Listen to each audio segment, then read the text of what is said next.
Hi booktubers, this is Raina Read Stuff and I'm Debs and I'm here to talk to you this week about the first week's wrap up of garbaugust.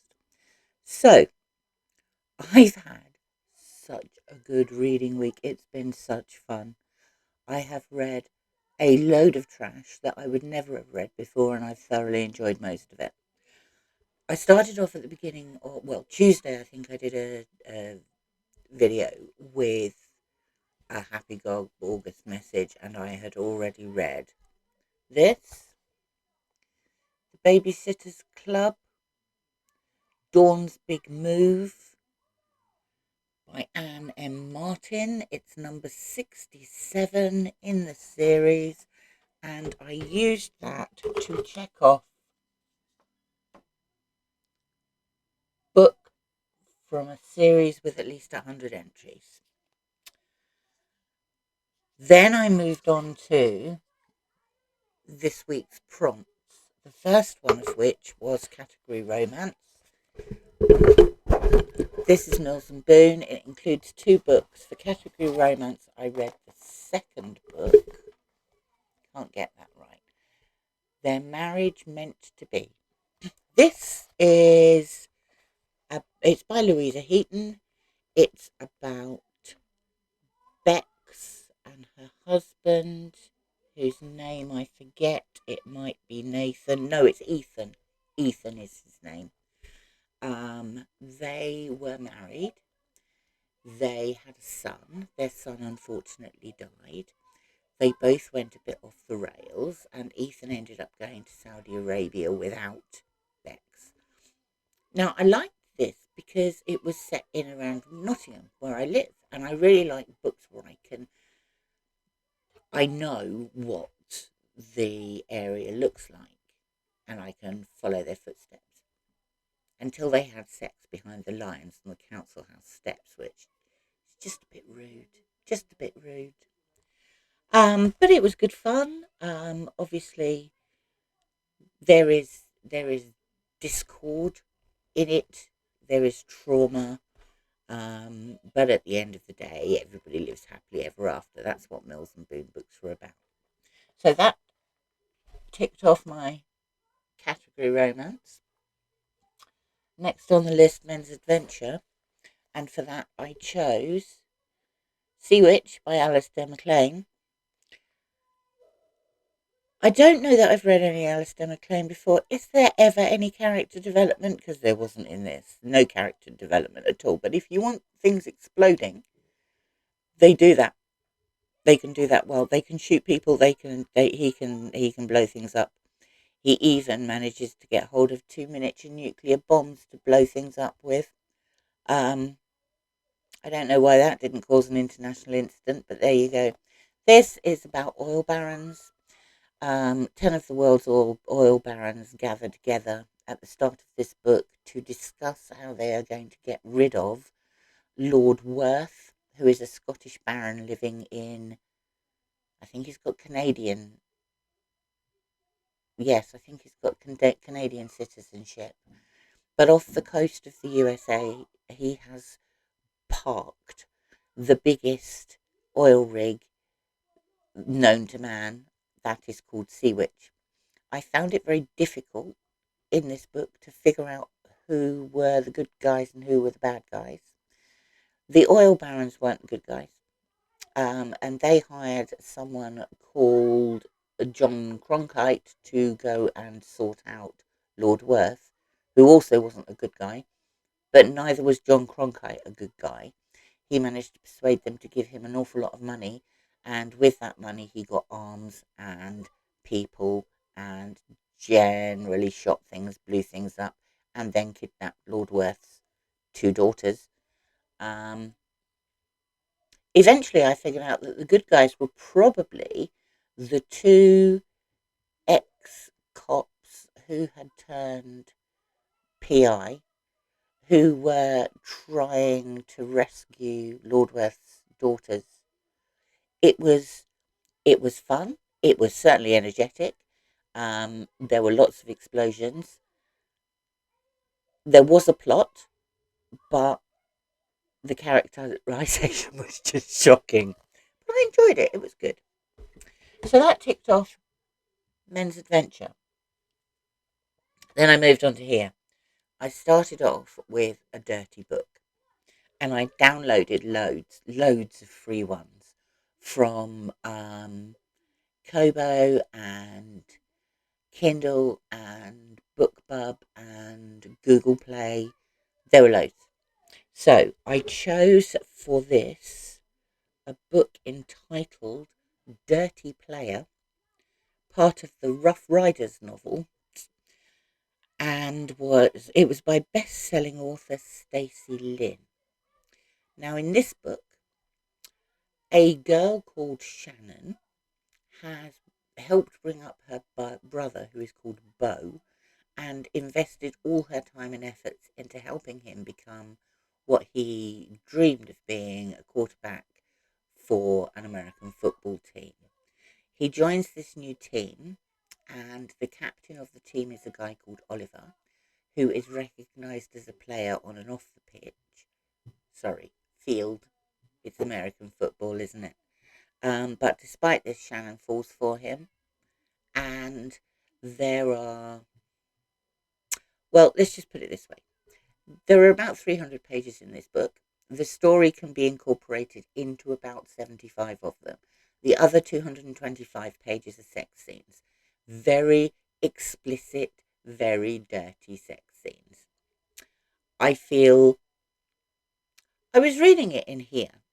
This is a summer house. This is a shed in the garden, and I still blushed. It was it was very entertaining. I'm not saying I'm not going to read any more. They were quite good fun.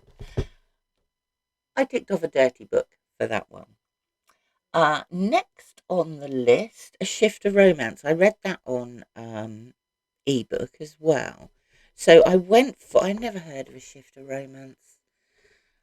I looked it up, and then I thought wolves were boring, so I went for a polar bear. This one's called The Polar Bear's Fake Mate. This one, there was no tension in this. There was no drama, really. You've got a CEO of a company who's been left the company by his father, and his mother is going to die of cancer. And so, other companies are trying to discredit him by putting out fake images of him having relationships with various women. They're photoshopping these images. So his mother decides that he needs to get married, and it needs to be like a contract thing. So she runs an advert to find someone who is going to be girlfriend, then fiance, then wife for a year of said CEO, whose name is Justin. Um, he finds this girl called Kate. They meet, they sign the contracts, they fall for each other. It's pretty much the end, really. He is a polar bear shapeshifter, as is all his family. She doesn't know till about halfway through the book, but she doesn't care. It was quite fun. Um, yeah, that's about all I can say about that one. But it ticked off. Shift of Romance. Right, book with a exclamation mark in the title. This I sort of feels a real cop out. Cock-a-doodle-doo, Mr. Sultana, complete with exclamation mark, by Michael Morpurgo. I love Michael Morpurgo. I usually read his books for older children. This one is probably about a 5 to 7 year old one. It took me about 10 minutes while I was doing the let's stand up for 10 minutes because I've been sitting at my desk for too long. I read this. It was entertaining. It was about a sultan who was too rich and a cockerel who stole all his jewels off him and distributed them to the poor. Bit of a Robin Hood, really. I have, however, ordered Westward Ho, which should be here tomorrow, because I do feel that's a bit of a cheat, but it does have an exclamation mark, and so I did cross off the exclamation mark. Right. The second one in here one night baby.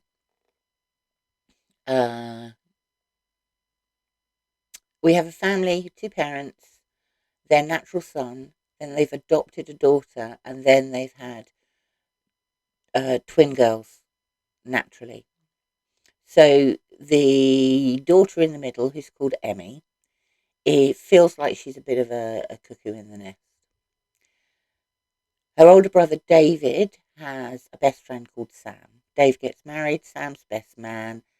Sam and Emmy have a bit too much to drink, have a one night stand, and the result of that is Emmy's pregnant.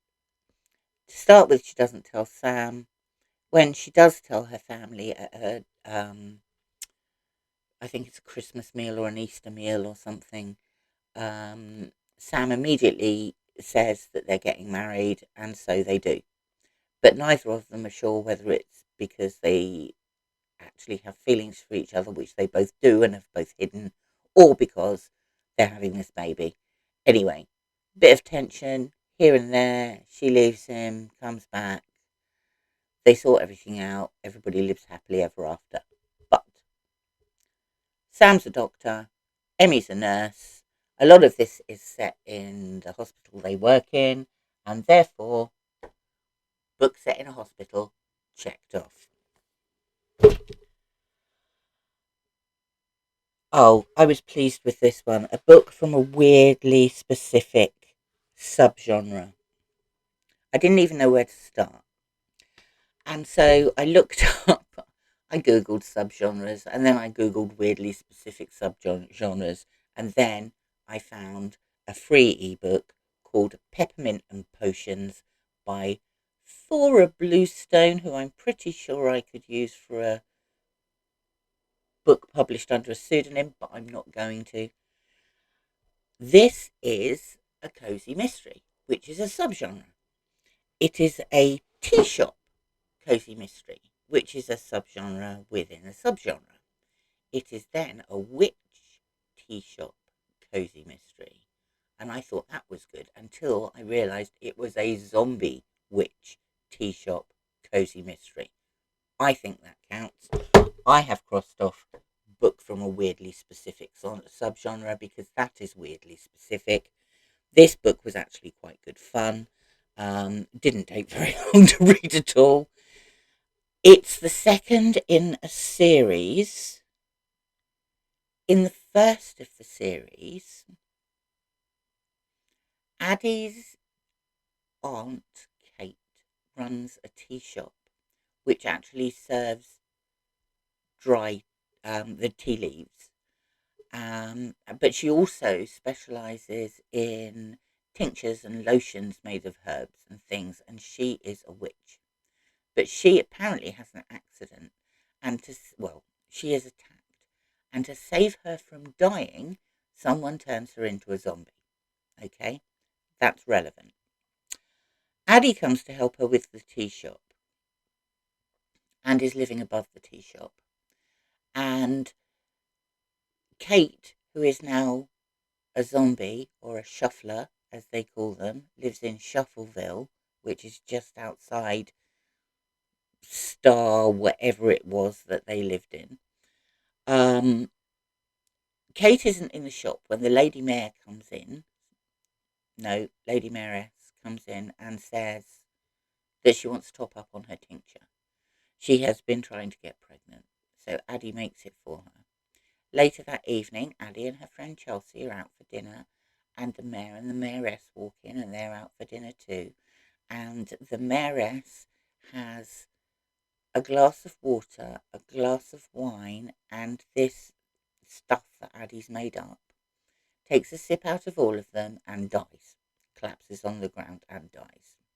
And Addie is then arrested on suspicion of poisoning the mayoress, by putting stuff in her stuff, medicine stuff. And then it all gets a bit surreal because Addie's friend Chelsea can read auras, and she decides that the person they think has murdered the mayoress, hasn't because his aura is fine. Addie reads tea leaves, and she's given some clue in the tea leaves. Quite a few clues, actually. One about money, and one about love, and one about little circles. To try and find out more, Aunt Kate decides that she will eat the victim's brain because then she might be able to relive her last moments. Honestly, it's hilarious. I've never read anything quite like it. It was, well,